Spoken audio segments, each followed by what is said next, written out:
नमस्कार, मैं हूं प्रवीण गौतम। मोदी सरकार के अमृतकाल में देश के अन्नदाता के लिए लोगों के मन में इतना विष क्यों है कि शंभू बॉर्डर से लेकर सोशल मीडिया तक किसानों पर गोले दागे जा रहे हैं। शंभू बॉर्डर पर हरियाणा पुलिस आंसू गैस के गोले दाग रही है, तो सोशल मीडिया पर सरकार समर्थित ट्रोल आर्मी किसानों पर नफरत के गोले दाग रही है, बदनाम कर रही है। और ऐसे विषैले दिल वाले लोगों को एमएस स्वामीनाथन की बेटी मधुरा स्वामीनाथन ने जवाब दिया है। वो एमएस स्वामीनाथन हरित क्रांति के अगवा, जिन्हें पीएम मोदी ने भारत रत्न देने का ऐलान किया है, और उनके सम्मान में इंडियन एग्रीकल्चर रिसर्च इंस्टीट्यूट में एक सरकारी कार्यक्रम था और उसमें मधुरा जबरदस्त सुना देती हैं मोदी सरकार को और उनकी आंखों में आंसू आ जाते हैं। दिल भर आता है किसानों पर बात करते हुए। एमएस स्वामीनाथन की बेटी का बेहद भावुक वीडियो आगे आपको दिखाएंगे।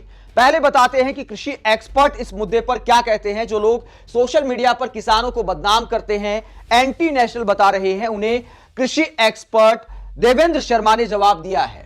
यह हिंदुस्तान में उनका आर्टिकल है। इसे शेयर करते हुए देवेंद्र शर्मा लिखते हैं कि किसानों को एंटी नेशनल बताना बंद करिए। वो देश का पेट भरते हैं और वो सम्मान डिजर्व करते हैं। और इसमें देवेंद्र शर्मा बताते हैं कि कहा जाता है कि 14% किसान ही एमएसपी का लाभ लेते हैं, बाकी 86% बाजार में अपनी फसल बेचते हैं। गणित इतना ही सरल होता तो किसान एमएसपी पर कानूनी गारंटी क्यों मांगते।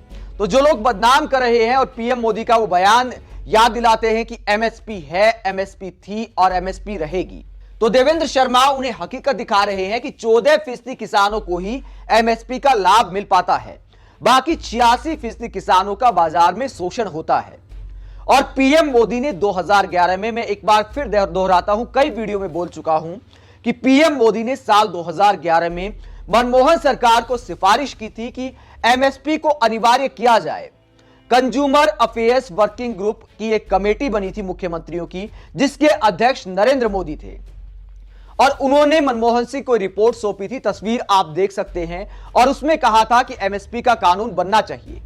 और अब जब किसान एमएसपी को लेकर आंदोलन कर रहे हैं तो उन्हें एंटी नेशनल बताया जा रहा है। कहा जा रहा है कि ये किसान तो अमीर हैं, माना कि देश के बहुत सारे हिस्से के किसान अपनी आवाज उठाना नहीं चाहते। उन्होंने इस बात को मान लिया है कि जो शोषण हो रहा है वो तो हमारी दिनचर्या का हिस्सा है, लेकिन देश के एक हिस्से के किसान भी अगर आपकी आवाज उठा रहे हैं तो क्या उनके साथ क्रिमिनल की तरह व्यवहार करना चाहिए।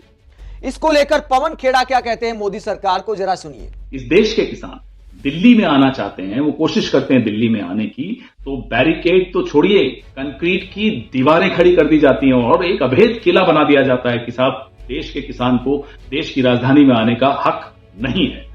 जिसका 750 किसानों की शहादत पर एक आंसू नहीं बहा, आज किसानों पर वो फिर से आंसू गैस के गोले चला। जो अपने कॉर्पोरेट दोस्तों पर हजारों करोड़ के लोन माफी लुटा देता है, मेरा और आपका पैसा लुटा देता है, सब्सिडियां देता है उनको हजारों करोड़, वो किसानों को उनकी फसल का दाम देने में चूक जाता है, हिचकिचाता है, नहीं देता है। आपको याद होगा 19 नवंबर 2021 को हाथ जोड़कर प्रधानमंत्री ने तीनों काले कानून वापस लिए, किसानों के आगे उनसे माफी मांगी और एमएसपी की समस्या का एक समाधान निकालने का वादा किया। लेकिन साहब तो आप जानते हैं, रंग बदलने में तो 1 मिनट लगाते हैं। जो ही किसान घर चले गए, आंदोलन उन्होंने वापस ले लिया, साहब ने फिर से रंग बदल दिया। छोड़ दीजिए एमएसपी, आप कहां एमएसपी, नहीं मिल रही है एमएसपी किसानों। तो आप इस व्यक्ति के चरित्र को आप अगर आप समझेंगे, विश्लेषण करेंगे, तो आपको समझ में आएगा कि ये अपनी बात सिर्फ उस वक्त एक समस्या का तुरंत समाधान करने के लिए कुछ भी बोल जाएंगे, लेकिन उस पर अमल नहीं करेंगे, जैसा कि एमएसपी पर आप देख रहे हैं कि नहीं हो रहा। अब इसलिए क्या किया, किसान फिर से सड़क पर आ गए, फिर से वो दिल्ली आने की कोशिश कर रहे हैं। तो इनकी ऑनलाइन एक ट्रोल आर्मी साहब की, मोदी साहब की, किसानों को आतंकवादी बताने पर उतारू हो गई, उग्रवादी बताने पर उतारू हो गई। सोरोस के एजेंट्स हैं साहब ये तो सोरोस के हाथों में खेल रहे हैं, विदेशी हाथों में खेल रहे हैं। ये एक टूल किट है भारतीय जनता पार्टी। ये आज आप सुबह से देख रहे हैं, ये टूल किट फिर से चालू हो। तो ये टूल किट हर बार जब भी कोई आंदोलन करता है, भारतीय जनता पार्टी इस टूल किट को ले आती है। इस टूल किट का पैसा कहां से आ रहा है। तो किसानों को बदनाम करने वाली टूल किट पर पवन खेड़ा ने सवाल उठाए हैं। हो सकता है कि मोदी सरकार के मंत्री कहें कि विपक्षी दलों का काम है किसानों को बहकाना, लेकिन क्या वो लोग भी किसानों को बहकाने का काम कर रहे हैं जिनके पिता को पीएम मोदी ने कुछ दिन पहले ही भारत रत्न देने का ऐलान किया है, लेकिन कुछ लोगों के अंदर रीढ़ की हड्डी है।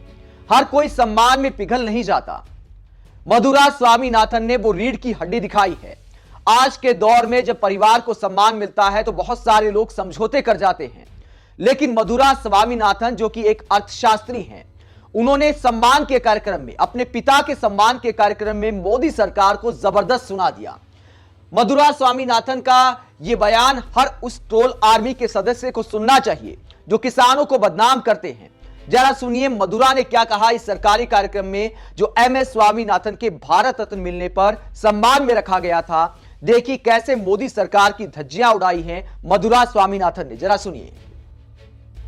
The farmers of Punjab today are marching to Delhi. I believe, according to the newspaper reports, there are jails being prepared for them in Haryana. There are barricades. There are all kinds of things being done to prevent them. These are farmers. They are not criminals. I request all of you, the leading scientists of India, have to talk to our Annadatas. We cannot treat them as criminals. We have to find solutions. Please, this is my request. I think if we have to continue and honor MS Swaminathan, we have to take the farmers with us in whatever strategy that we are planning for the future. Thank you.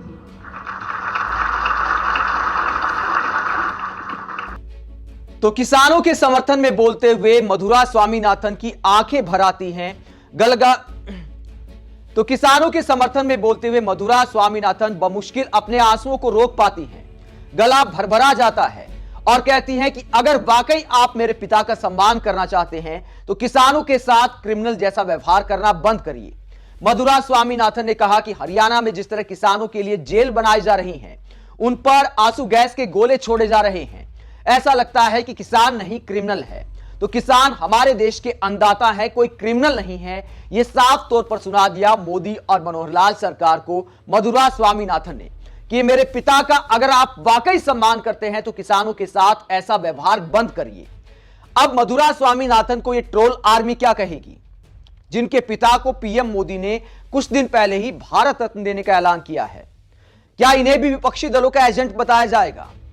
यह बदनाम करने का खेल बंद करना चाहिए। अपने देश के नागरिकों को एंटी नेशनल बताना, आवाज उठाने पर बदनाम करना, यह नए भारत की नई ट्रोल आर्मी का हिस्सा बन गया है। लेकिन अगर आप वाकई देश से प्यार करते हैं तो देश के नागरिकों का भी सम्मान करना चाहिए। आप MS स्वामीनाथन की बेटी मधुरा स्वामीनाथन के बयान और कृषि एक्सपर्ट देवेंद्र शर्मा के इन बयानों को लेकर क्या सोचते हैं? कमेंट बॉक्स में अपनी राय जरूर दें। और किसानों को बदनाम करने वाली ट्रोल आर्मी पर आप क्या सोचते हैं, उस पर भी अपनी राय जरूर दें। अगर आप हमारी पत्रकारिता को पसंद करते हैं तो थैंक्स के ऑप्शन का इस्तेमाल करें, वीडियो को लाइक करें, चैनल को सब्सक्राइब करें। नमस्कार।